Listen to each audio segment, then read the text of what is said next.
کائنات میں جتنا صبر رسول کریم صلی اللہ علیہ وسلم نے کیا اس کا کوئی مقابل نہیں مل سکتا. آپ اندازہ لگائیں نا، پیدا ہونے سے پہلے والد کا انتقال، 6 سال کی عمر میں ماں کا انتقال، پھر جو دادا پالنے والا ہے اس کا انتقال، پھر ام ایمن کا انتقال، کوئی سکا بھائی بہن نہیں ہے، اور مکے کے بازاروں میں ظلم اور ستم کی انتہا حضور صلی اللہ علیہ وسلم پر کی گئی ہے، اور فاقہ کشی میں زندگی گزار دی ہے. کون ہے ایسا کائنات میں جس نے رسول کریم صلی اللہ علیہ وسلم کے مقابلے میں غم برداشت کیے؟ اللہ اکبر. سونے رسول چھوٹے سے ہیں تو دائی حلیمہ ان کو لے کے چلی گئی اپنے گاؤں. تو بی بی حلیمہ خود بھی ضعیف ہیں، ان کا شوہر بھی ضعیف ہے.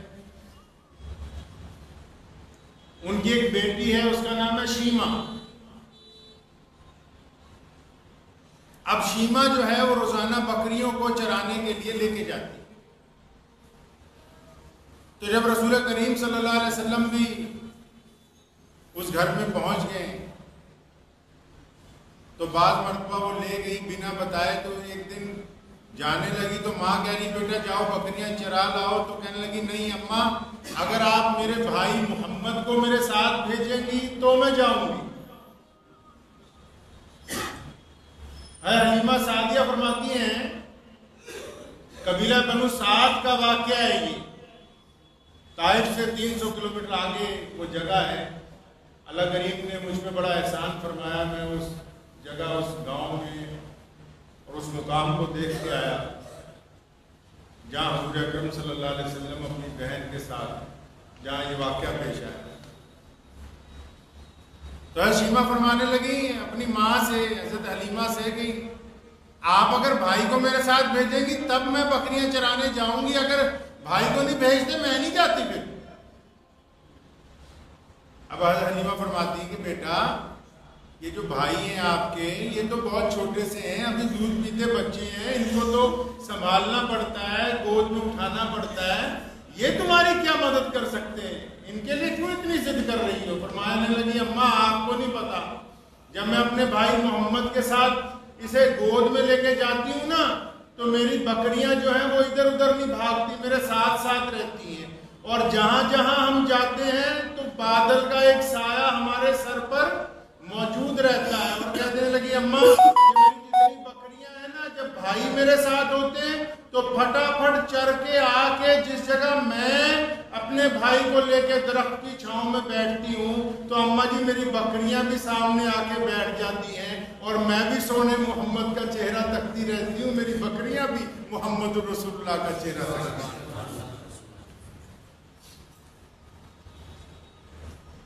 شیمہ کی عمر اس وقت 20 سال جب یہ واقعہ. اب شیمہ مدینے پہنچی ہے، عمر 62 سال. کیوں آئی ہے مدینے؟ کیونکہ شیمہ کے قبیلے والوں نے صحابہ سے جنگ لڑی تو پکڑے گئے، تو قبیلے میں چندہ ہو رہا، بھی پیسے اکٹھے کرو، جزیہ دینا ہے اور جا کے مدینے سے اپنے قیدی چھڑوا کے لانے. قبیلہ بنو سعد کا سردار جب حضرت شیمہ کے گھر پہنچتا ہے کہنے لگا پیسے آپ بھی دیں، ہمارے جوان جو ہیں وہ قید ہے مدینے میں، ان کو چھڑوانا ہے. فرمایا کس نے قید کیا؟ کہنے لگا آپ نہیں جانتی، وہ جو ریاست مدینہ نئی قائم ہوئی ہے جس کے نبی مسلمانوں کے سردار ہیں ان کے. فرمایا اچھا ان کے قیدی ہیں، وہ تو میرے بھائی ہیں، مجھے لے چلو. اب وہ قبیلے والے کہنے لگے کہ یہ پتہ نہیں مذاق کر رہی ہے، یہ قبیلہ بنو سعد کی ایک بڑھیا جسے جانتا کوئی نہیں ہے اور یہ کہہ رہی ہے کہ قیدی چھڑوانے کے لیے چندہ کرنے کی ضرورت نہیں، مجھے لے جاؤ. تو لوگوں سے مشورہ ہوا تو حضرت شیمہ کو لے کے مدینہ منورہ جب پہنچے، صحابہ کرام کا پہرا لگا ہوا ہے، حضور اکرم صلی اللہ علیہ وسلم کا خیمہ لگا ہوا ہے میدان جنگ میں. تو صحابہ کرام نیزے لے کے کھڑے ہوئے، راستہ رکا ہوا ہے. حضرت شیمہ آگے آگے پہلے نیزے پہ ہاتھ مارا، فرمایا خبردار تم جانتے نہیں کہ میں محمد رسول اللہ کی بہن ہوں؟ وہ نیزے جو طاقت کے ساتھ اڑے ہوئے تھے راستے میں، صحابہ کرام نے پیچھے کر لی، ان کی نظریں جھک گئی کہ محمد رسول اللہ کی بہن آ رہی. اندر اطلاع پہنچی سونے رسول کے پاس، یا رسول اللہ آپ کی بہن آئی ہے باہر ملنے کے لیے. فرمایا میری تو کوئی بہن ہی نہیں، میں اپنی ماں کا اکیلا ہی بیٹا ہوں، تو میں اکیلا ہی ہوں. لیکن پھر فرمایا اچھا بلاؤ. تو آپ صلی اللہ علیہ وسلم کی رضائی بہن تھی، جس ماں کا دودھ سونے رسول نے پیا اس ماں کا دودھ حضرت شیمہ نے نہیں پیا. جب اندر آئے اپنی بہن کو دیکھتے ہی پہچان لیا. سونے رسول کھڑے ہوئے اور اپنی رحمت والی چادر اتاری. میں نے آپ کو پہلے کہا کہ آج کوئی نصیحت نہیں کروں گا، آپ خود ڈھونڈتے رہیے گا ان واقعات میں نصیحتیں. سونے رسول نے اپنی رحمت والی چادر اتاری، حالانکہ مسند لگی ہوئی ہے پھر بھی اس پر سونے رسول نے اپنی چادر بچھائی اور اپنی بہن کو فرمایا بہنا یہاں بیٹھو، حال چال پوچھا. فرمایا بڑے عرصے بعد آج ملاقات ہوئی ہے، کیا چاہتی ہو؟ اس نے کہا یا رسول اللہ یہ قیدی چھوڑ دیں. فرمایا چھوڑ دو، قیدیوں کی رہائی کا حکم فرمایا. فرمایا میری بہن آئی ہے، ان قیدیوں کو سواریاں دو، ان کو کپڑے دو. فرمایا کیونکہ میری بہن آئی ہے جتنا مال غنیمت ہے اس میں سے ان کو حصہ دیا جائے. اور پھر فرمایا شیمہ تم ضعیف ہو گئی ہے، کیا تم میرے ساتھ رہنا چاہتی ہو؟ میں تیری خدمت کروں. فرمایا نہیں یا رسول اللہ میں اپنے قبیلے میں واپس جانا چاہتا ہوں. یہ سونے رسول حضرت محمد رسول اللہ ہے کہ اپنی بہن کو اتنی مدت بعد جب ملتے ہیں تو بہن کو بھولتے نہیں ہیں. حتیٰ کہ رسول کریم صلی اللہ علیہ وسلم 6 سال کے ہیں اور مکہ مکرمہ سے ام ایمن کے ساتھ، ام ایمن بھی رسول اللہ کی ماں ہے. فرمایا سیدہ آمنہ کے بعد اگر میں نے کسی کو ماں سمجھا ہے سب سے زیادہ تو ام ایمن کو سمجھا رضی اللہ عنہ. انہوں نے پالا ہے. قبیلہ بنو سعد سے جب دائی حلیمہ واپس لے گئی، حضور صلی اللہ علیہ وسلم کو دودھ پلانے کے لیے لے گئی تھی، ان واقعات کے بعد جب رسول اللہ واپس مکہ مکرمہ میں رہ رہے ہیں حضرت سیدہ آمنہ کے ساتھ جو رسول اللہ کی امی ہیں، تو اپنی ماں کے ساتھ ام ایمن ساتھ میں ہے. مکہ مکرمہ سے ابوا ایک پہاڑی کا نام ہے، مکے سے 70-80 میل کی طرف ایک راستے میں ایک قصبہ آتا ہے ابوا. اب اس قصبے میں حضور اکرم صلی اللہ علیہ وسلم اپنی ماں کے ساتھ جب جا رہے ہیں تو اچانک سیدہ آمنہ کے تکلیف ہوئی، یوں سمجھ لیں ہارٹ اٹیک ہو گیا. تو سیدہ آمنہ زمین پہ بیٹھ گئی. سونے رسول صلی اللہ علیہ وسلم کو اپنے قریب بٹھایا. 6 سال کیا فرمایا؟ امام بخاری نے لکھا ہے، امام نسائی نے، ابو داؤد نے، تمام مستند کتاب. سیدہ آمنہ نے فرمایا سونے رسول کے سر پہ ہاتھ پھیرتے ہوئے کہ میرے بیٹے ہر ایک نئی چیز کو پرانی ہونا ہے، ہر ایک بلندی کے لیے پستی. لیکن فرمایا کہ میرا نام کس کا؟ سونے رسول کی امی کا. فرمایا میرا نام باقی رہے گا قیامت تک. کیوں؟ کہ میں تیرے جیسا بیٹا چھوڑ کے جا رہی ہوں. تو حضور صلی اللہ علیہ وسلم کی والدہ محترمہ وہاں ہارٹ اٹیک سمجھتے ہیں آپ کو عام زبان میں آج کے دور میں، اس تکلیف میں ان کا انتقال ابوا کے مقام پر ہو جاتا ہے. ساتھ میں کون ہے؟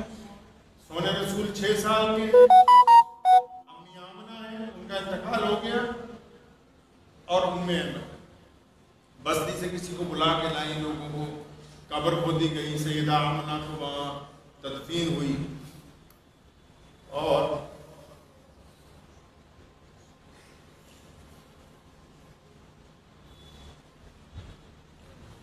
ام ایمن فرماتی ہے کہ میں پہاڑی سے نیچے اتری اور دیکھتی ہوں کہ لوگوں کی بھیڑ میں محمد نہیں ہے، 6 سال کے چھوٹے سے. تو ادھر ادھر تلاشا تو رونے کی آواز آ رہی. کہاں؟ اپنی ماں کی قبر کے ساتھ لپٹے ہوئے ہیں کہ اماں جی آپ کو چھوڑ کے چلی گئی. تو حضور اکرم صلی اللہ علیہ وسلم کو پھر پکڑ کے لاتی ہیں، سمجھاتی ہیں کہ اتنی عمر ہوتی ہے. اس واقعے کے 40 سال بعد 40 نہیں 60 سال کے بعد وہی ابوا پہاڑی ہے اور سونے رسول مدینے کی ریاست سے مکے آ رہے ہیں. اور جب 6 سال کی عمر میں وہاں ابوا پہاڑی پہ گئے تھے اپنی ماں کے ساتھ، تو ایک ماں تھی ام ایمن تھی اور آپ 6 سال کے تھے.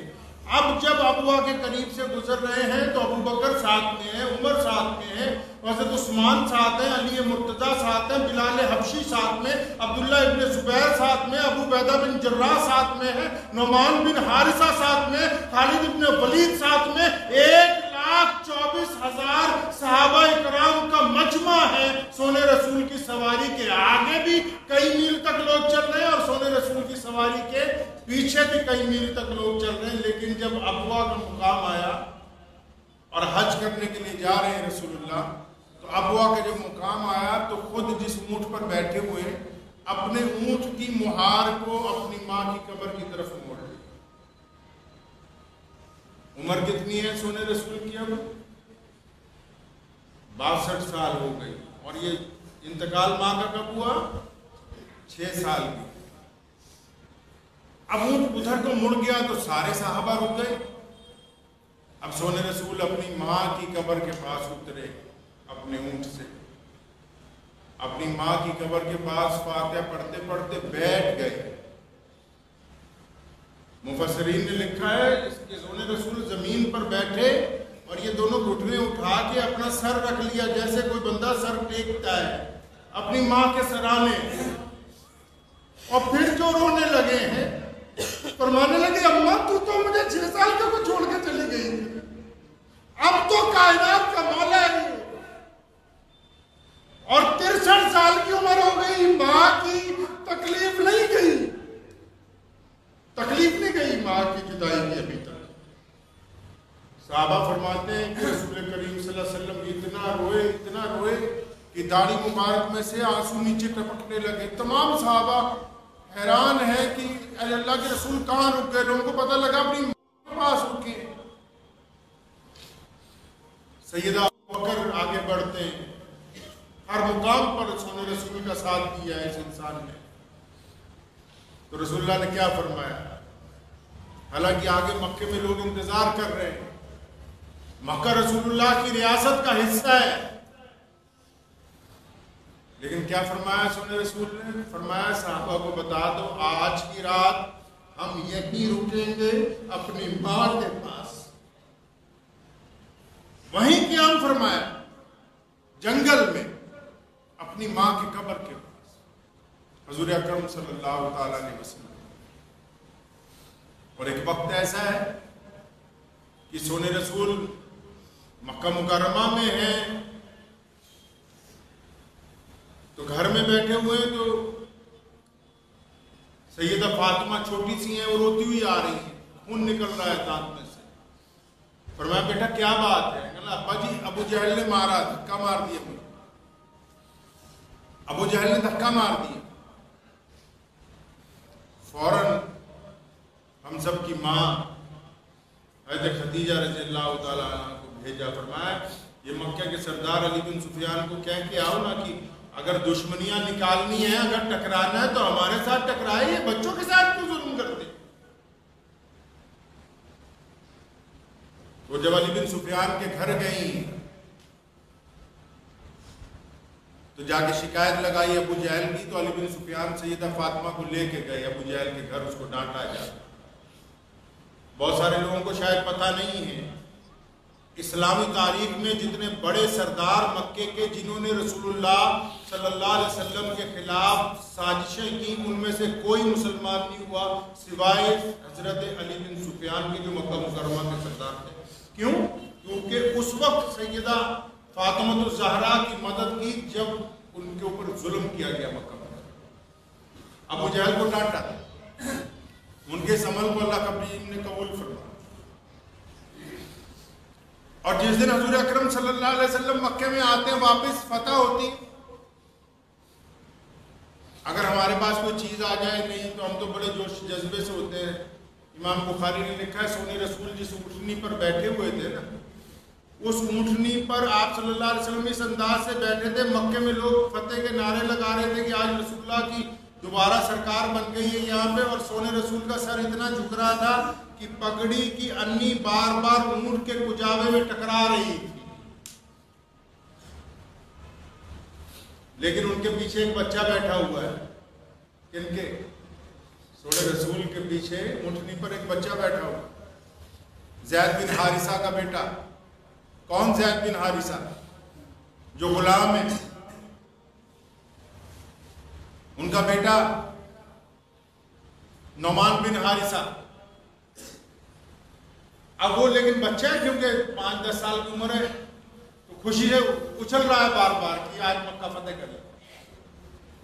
اور غلام کے بچے کو اونٹ پہ کیوں بٹھایا؟ کیا حسن و حسین کو نہیں بٹھایا جا سکتا؟ کیا سیدنا ابو بکر صدیق کے بچوں کو نہیں بٹھایا جا سکتا؟ اس دن سونے رسول نے بتایا کہ اب دیکھو کہ جب محمد رسول اللہ کی حکومت آئے گی تو غلاموں کو بھی عزت عطا فرمائے. اور مکہ مکرمہ کے صحن میں پہنچتے ہیں، سونے رسول مکہ مکرمہ کے صحن میں پہنچتے ہیں، فرماتے ہیں عثمان بن طلحہ کو بلاؤ. کون عثمان بن طلحہ؟ بھائی جس کے پاس مکے کی چابی ہے، اور جس دن رسول اللہ مدینہ جانے لگے ہجرت کرنے کے لیے، فرمایا عثمان ذرا چابی دینا، بیت اللہ میں نماز پڑھ لوں 2 رکعت. تو عثمان بن طلحہ نے اللہ معاف فرمائے اکڑ کے کہا تھا کہ میں آپ کو چابی نہیں دوں گا، مکے کے کسی بچے کو نہیں دے سکتا. اس دن رسول اللہ نے فرمایا تھا اس کے کندھے پہ ہاتھ مار کے کہ عثمان، اے طلحہ کے بیٹے، ایک وقت آئے گا کہ ہم تم سے چابی لے لیں گے، اور پھر جسے ہمارا دل چاہے گا ہم اس کو دیں گے. سونے رسول صلی اللہ علیہ وسلم نے جب بلایا، سیدہ عثمان بن طلحہ رضی اللہ تعالیٰ نے فرماتے ہیں کہ میں اس دن بڑا پریشان تھا کہ ایک ایسا وقت آ گیا، اب چابی گئی ہاتھ سے. لیکن فرمایا جب رسول اللہ نے بیت اللہ کو بتوں سے پاک کیا، نماز پڑھی، تو تالا جب واپس لگا تو مجھے آگے بلایا، فرمایا عثمان یہ چابی لو، قیامت تک تمہارے خاندان میں رہے گی. فرمایا چابی میری طرف نہیں آئی، کلمہ لا الہ الا اللہ محمد رسول اللہ. اور حضور صلی اللہ علیہ وسلم بیت اللہ کے صحن میں کھڑے، بیڑے میں، اور نماز کا وقت ہوا. فرمایا بلال اذان دو نا. کسی بڑے صحابی نے آ کے کان میں کہا یا رسول اللہ آج تو ابو جہل، عتبہ، ولید، یہ بڑے بڑوں کی اتنی نیلامی ہو گئی ہے، ان کے جگر پھٹ گئے کہ آپ مکے پر قابض ہو گئے. تو کسی غلام کی بجائے ابو بکر کو کہتے ہیں، عمر کو کہتے ہیں، عثمان کو کہیں، علی کو کہیں رضی اللہ تعالیٰ اجمعین کہ یہ بیت اللہ کی چھت میں چڑھ کے اذان دیں. فرمایا نہیں، جب مکے میں پتھر مارے جاتے تھے، میرا بلال پتھر کھا کر جب کہتا تھا اشہد ان لا الہ الا اللہ وحدہ لا شریک لہ واشہد ان محمد عبدہ ورسولہ، تو آج بھی میرا بلال ہی بیت اللہ کی چھت پہ چڑھ گیا. قربان جاؤں بلال پہ. فرماتے میں بیت اللہ کی چھت پہ چڑھا تو میرے دل نے کہا بلال کعبہ کہاں؟ کعبہ تو نیچے رہے. فرماتے ہیں کہ میں نے فوراً جب اذان دینی شروع کی تو صحن مکہ میں جس طرف رسول اللہ کھڑے تھے، جس طرف رسول اللہ کھڑے تھے اس طرف انگلی کر کے کہ کعبے کا اگر کوئی کعبہ ہے تو کون ہے جی؟ وہ ہمارے رسول صلی اللہ علیہ وسلم. اور پھر بلال نے اتنا ہی نہیں کیا. امام بخاری لکھتے ہیں بلال نے جب اذان دینی شروع کی، سونے رسول طواف کرنے لگے. بلال اذان بھی دیتا جاتا ہے اور شہادت والی انگلی محمد رسول اللہ کی طرف کرتا ہے، اور رسول اللہ صحن میں جس طرف گھومتے ہیں بلال بھی اسی طرف گھومتا جاتا ہے، تاکہ کائنات کو پتہ لگ جائے مسلمانوں کا اگر کوئی مالک ہے وہ محمد رسول اللہ. اور پھر سونے رسول صلی اللہ علیہ وسلم بیت اللہ سے نکلتے ہیں جب رات کے وقت، تو مکے کے ایک ٹوٹے ہوئے گھر میں، ایک جھونپڑی میں ایک عورت رہتی ہے، اس کا نام ام ہانی.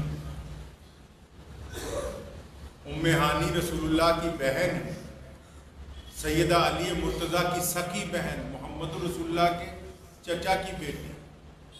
خود فرماتی ہیں کہ جس دن مکہ فتح ہوا میں اپنے بچوں کو بتاتی تھی کہ یہ جنہوں نے مکہ فتح کیا ہے نا، یہ میرے بھائی ہیں.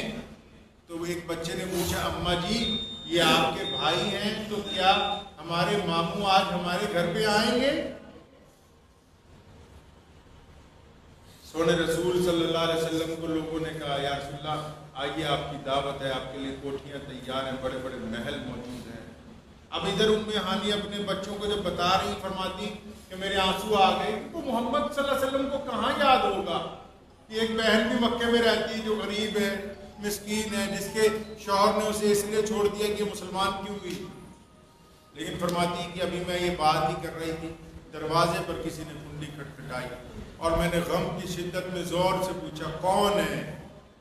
تو دروازے سے کیا آواز آئی کہ ہانی دروازہ کھولو نا، ہم تمہارے بھائی محمد رسول اللہ۔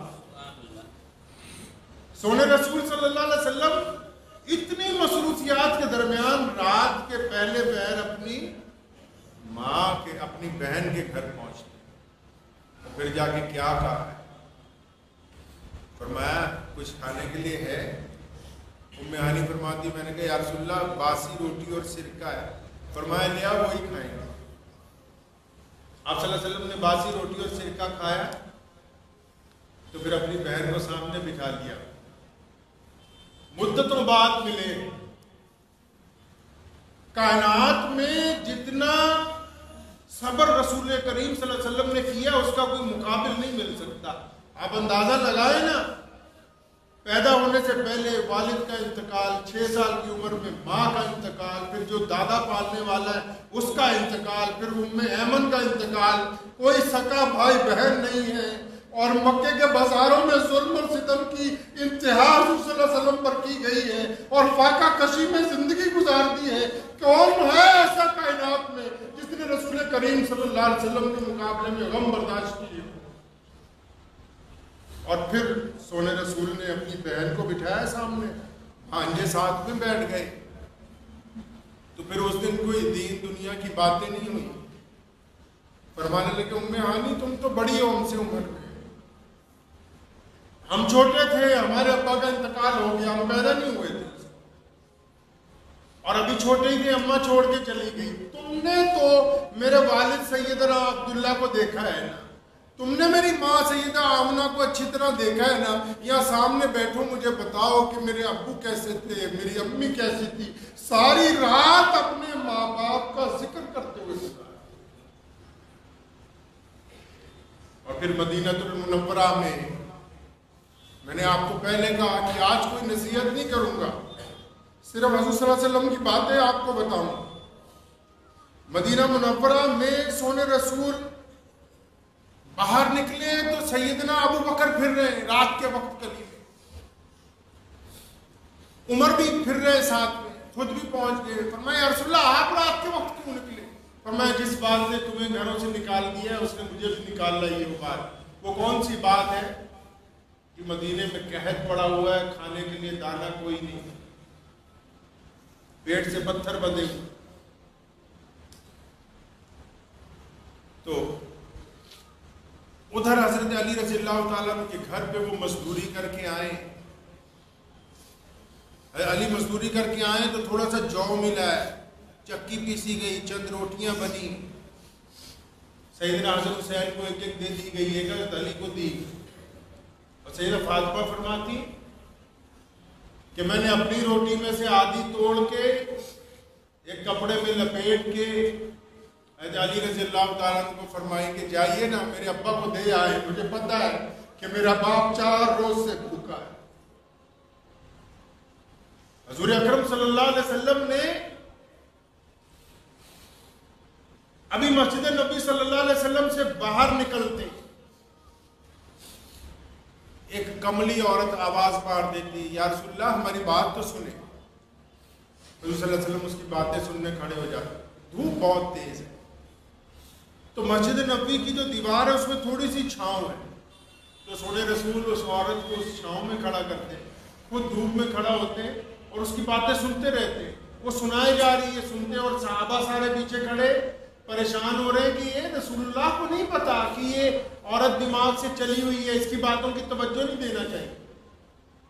لیکن جب کچھ عرصے بعد وہ عورت باتیں کر کے چلی گئی تو صحابہ نے کہا یا رسول اللہ آپ کو نہیں پتا یہ کملی ہے؟ فرمایا پتہ مجھ کو بھی ہے، سارا مدینہ اس کی نہیں سنتا، میں بھی نہیں سنوں گا تو پھر کون سنے؟ سارا مدینہ نہیں سنتا۔ حضرت صامت بن صامت فرماتے ہیں کہ ایک دیہاتی آتا ہے سونے رسول کے پاس، مدینہ میں گاؤں سے آتا ہے، مسلمان ہو گیا، اور آ کے کیسے سوال کرتا ہے، یا رسول اللہ آپ نے کیا کھایا ابھی؟ سونے رسول ناراض نہیں ہوتے، اس کو بتاتے ہیں کہ فلاں چیز کھائی۔ اچھا پھر بعد میں کیا کھائیں گے؟ پھر ناراض نہیں ہوتے۔ وہ کیا کرتا ہے دیہاتی، جب گاؤں سے آتا ہے نا، اس کو پتا ہے کہ رسول اللہ صدقہ نہیں لیتے، رسول صدقہ نہیں لیتے، تو مدینے کے بازاروں میں جو اچھے اچھے پھل بکتے ہیں نا، پھل والوں کے پاس جاتا ہے کہ یار اتنے اتنے کلو ڈال دو، اب وہ پھل لا کے ٹوکرے میں سونے رسول صلی اللہ علیہ وسلم کو پیش کرتا ہے مسجد نبوی میں۔ حضور صلی اللہ علیہ وسلم بھی کھاتے ہیں، صحابہ کو بھی بانٹتے ہیں، اور جب پھل کھا چکے ہوتے ہیں یا رسول اللہ پھل کھا لیے اچھے تھے؟ ہاں بہت اچھے تھے ماشاءاللہ۔ یا رسول اللہ پیسے بھی دے دے، ادھار لے کے آیا۔ حضور صلی اللہ علیہ وسلم ناراض نہیں ہوتے، پھر مسکراتے اس کی باتوں پہ، اور میں ہم نے تو نہیں کہا تھا کہ تم ادھار لاؤ، وہ ہم نے تو کہا نہیں تم، نہیں یا رسول اللہ بھیجے نا کسی کو۔ حضرت ابو بکر کو فرماتے، کبھی نعمان بن حارثہ کو بھیجتے، کبھی بلال کو کہتے کہ جاؤ یار مکے میں مدینہ منورہ کی منڈی میں یہ جس جس سے مال لایا۔ صحابہ فرماتے ہیں کہ جب وہ آتا تھا نا، یہ دیہاتی، فرماتے ہیں سونے رسول ایسے خوش ہو جاتے تھے پتہ نہیں جیسے کوئی بہت بڑی نعمت مل گئی ہو، اور فرماتے تھے جس دن غم امت کی وجہ سے حضور صلی اللہ علیہ وسلم غمگین ہوتے تھے، ہم چاہتے تھے کہ کاش وہ دیہاتی آج آ جائے اور رسول کریم صلی اللہ علیہ وسلم کو ہنسائے وہ مسجد نبوی میں آ۔ ایک مرتبہ آپ صلی اللہ علیہ وسلم مدینہ منورہ کی گلی سے گزر رہے ہیں، تو وہ دیہاتی وہی جو پھل لایا کرتا ہے ادھار، تو کسی پھل والے کی دکان پہ کھڑا ہے، حضور صلی اللہ علیہ وسلم گزر رہے ہیں تو دیکھ لیا کہ اچھا، فرمایا کرتے تھے کہ میں اس کا شہری ہوں، یہ میرا دیہاتی۔ دیکھا بھی کھڑا ہوا ہے بدو، تو پیچھے کے سے گئے اور رسول اللہ صلی اللہ علیہ وسلم نے جا کے اس کی آنکھوں پر ہاتھ رکھا، فرمایا پہچانو ہم کون ہیں۔ اب یہ کیا کرتا ہے، بولتا نہیں ہے، اپنے دونوں کندھے حضور صلی اللہ علیہ وسلم کے سینے سے زور زور سے رگڑ رہا ہے۔ حضور صلی اللہ علیہ وسلم مسکرائے، فرمایا پہچانو تو صحیح ہم کون ہیں۔ فرمایا یا رسول اللہ آپ تو اگر 7 گلیاں دور سے گزر جائیں تو لوگوں کو پتا ہوتا ہے کہ محمد رسول اللہ گزرے ہیں، میں تو یہ موقع ہاتھ سے نہیں جانا چاہتا، میں چاہتا ہوں جتنی دیر ہو سکے آپ کے سینے کے ساتھ لگا رہا ہوں۔ اور شراب جب حرام ہونے لگی تو یہی صحابی جا کے شراب پی لی، حضور صلی اللہ علیہ وسلم کو پتہ لگا، شکایت کی گئی، پکڑ کے لائے گئے۔ اسلام نے جو شرابی کی سزا مقرر کی، درے مارے گئے، سزا مکمل ہو گئی، پھر دربار رسالت نے اپنے پاس بٹھایا، سمجھایا اسے۔ ایک صحابی نے کہا یا رسول اللہ یہ بندہ ٹھیک نہیں، اس نے شراب پی تھی۔ کریم رسول نے فرمایا کہ نہیں، بندے اچھے ہوتے ہیں، ان کے عمل خراب ہوتے ہیں، اور جب کسی کو کسی کے عمل کی حد مقرر کر دی جائے شریعت کی، پھر اس کے بعد اس سے اس کی بے عزتی نہیں ہونی چاہیے، اس کی باز پرس نہیں ہونی چاہیے۔ وہ بلال چکی پیس رہے نا مکے میں، چکی پیستے ہیں تو حضور صلی اللہ علیہ وسلم گزرتے ہیں تو بلال روتے۔ اب بلال کو یہ تھوڑی کہا کہ میں تجھے مسلمان کرنا چاہتا ہوں، وہ تو غلام ہے نا۔ فرمایا کیا بات ہے، کہ میرا مالک مارتا بہت ہے، یہ آٹا دے رکھا پیسنے کے لیے۔ اچھا، حضور صلی اللہ علیہ وسلم نے فرمایا میں تیری مدد کروں گا۔